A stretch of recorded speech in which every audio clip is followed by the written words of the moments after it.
Hey guys, we're at a secluded little spot in East Texas called Purtis Creek Lake.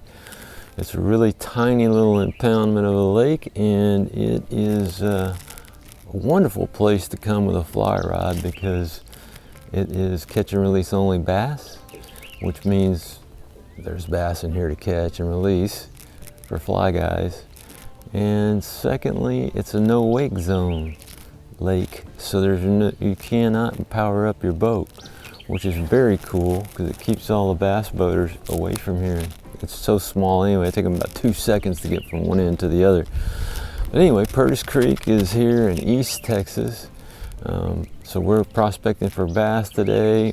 The strategy here is go ahead and throw a 6 to an 8 weight rod, clousers, while you're prospecting for bass. And then, my overall intention is to find carp, which is going to be hard on a place I've never been. But the thing is you fish for bass while you're looking for carp, and that seems to really utilize your time in a very efficient way.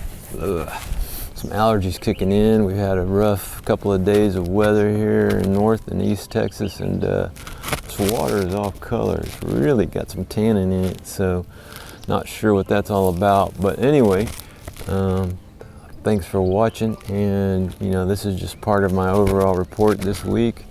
We'll get back to the other parts and hopefully cut in some fish catching here while we're out here.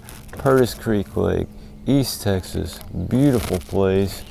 And the only problem I see now is we're deep back in a little bitty cove, and the wind is really starting to kick in out on the main water. Oh, plus, got my PFD loose right now, but whenever you go to a new water body and you've never been there before, this one's got a lot of wood in it. So what you want to do is wear your PFD and cinch it up, because I've already hit a few logs and stuff just cruising around with a trolling motor, and it's just a lot of wood in here. So thanks for watching, guys.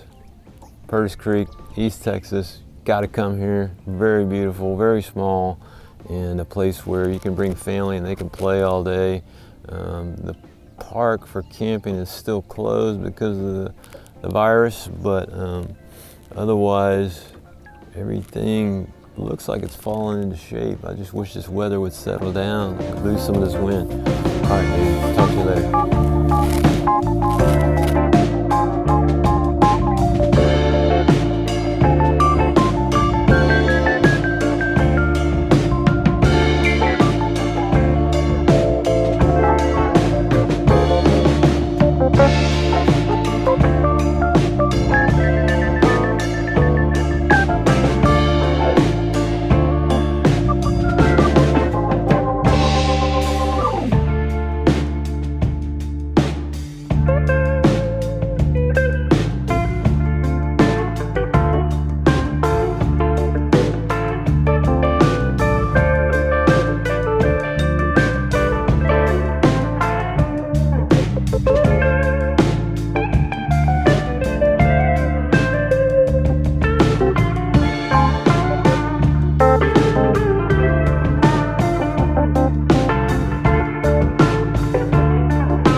There, so that's where we're catching these fish, is right there where the water is deflecting off the point in the wood.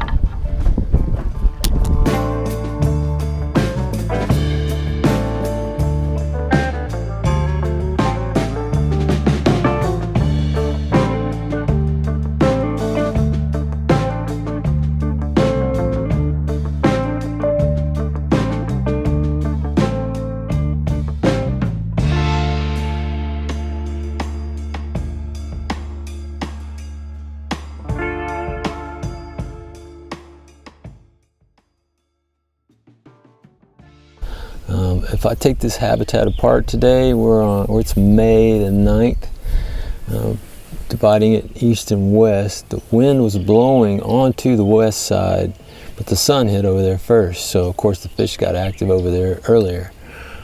This place is infested with largemouth bass. I'm telling you, man, they are everywhere, except on this side. Well, I'm back over here on the east side now, and for some reason you can almost divide this lake in half right now, probably because they've had a lot of rain out here in East Texas, but it's really off color. I don't know if you can see it in the background or not, but the color is way bad. So here's what the deal is. Fish the clearest water you can find. Go ahead and use a darker clouser if you're after bass. And I haven't seen any carp. I haven't seen any at all, so I'm not worried about that. But so you're out here fishing, fly fishing for bass. There's tons of them. So what you want to do is go ahead and throw your darker colors for stained water, because you're going to be going back and forth probably to get out of the wind. The wind just blew me right off of this this pond. But the thing is today that side, the west side is clear, the east side is dirty. And so I came back to the east side just before I take off because the wind is just crushing me today. Dark flies, fast retrieve, look for points where the water is deflecting again, just like I showed you on that other video from Tawakoni. And those bass, now this is schools of largemouth bass in this situation. Now, I lost 2 or 3. I think my hooks are dull. One of my hooks is dull or something like that. But man, they're in here thick, and they eat and they fight really, really well too. That's another thing about these fish. It's a catch and release lake, so the bass here just get bigger, and I think they get smarter too, because every single one of them ran under the boat, which I almost never get that like at Bray Roberts. They don't run under the boat, and so they'll run under the boat and wrap themselves around the motor or whatever they can do. Really interesting, more intelligent fish for sure. But that's what we're doing. It's a dark clouser, black on black.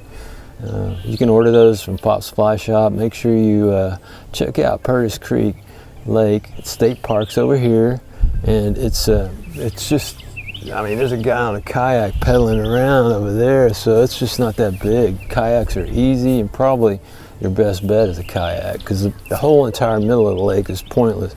But under here and under these trees, and there's apparently a huge abundance of sunfish that hang out under here, but I don't think it's warm enough yet. We had a cold front come through yesterday, and so the whole thing's kind of a little bit off, except for the bass, which I don't think they ever turn off.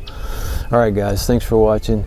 Hope you enjoyed the video. If you have questions, be sure to ask. Make sure you go to www.texasflycaster.com so that you can read what I haven't said here. Thanks for watching.